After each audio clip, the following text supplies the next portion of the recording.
একটি দল আওয়ামী লীগের ভোট প্রাপ্তির জন্য আওয়ামী লীগের বিরুদ্ধে একটি শব্দও উচ্চারণ করে না। কিছুদিন পরে হয়তো বলবে তারাই একমাত্র মুক্তিযোদ্ধা। এমন অভিযোগ করলেন বিএনপির স্থায়ী কমিটির সদস্য সালাউদ্দিন আহমদ। রাজধানীতে বিএনপির দেশ গড়ার পরিকল্পনা শীর্ষক কর্মসূচি উদ্বোধনকালে তিনি এসব কথা বলেন।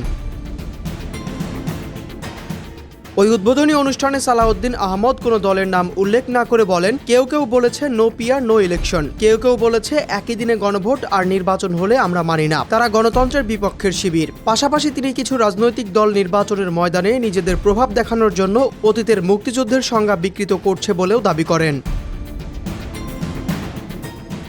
বক্তব্যে সালাউদ্দিন আওয়ামী লীগ প্রসঙ্গে বলেন, যারা নিজের দেশের নাগরিককে হেলিকপ্টার থেকে করে হত্যা করেছে, নারী শিশুসহ শত সহস্র মানুষকে হত্যা করেছে, গণহত্যা চালিয়েছে, এই ইতিহাস যেন আমরা ভুলে না যাই। বাংলাদেশের অর্থনীতি নিয়ে সম্প্রতি প্রকাশিত শ্বেতপত্রে আওয়ামী লীগের দুর্নীতির কথা উল্লেখ করেন সালাউদ্দিন আহমদ।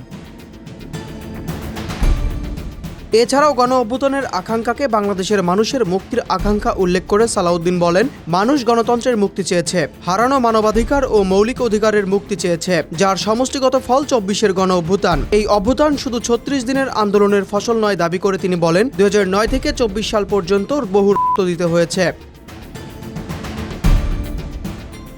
সোপান মারিয়ে আমরা গণতন্ত্রের বিজয় ছিনিয়ে এনেছি।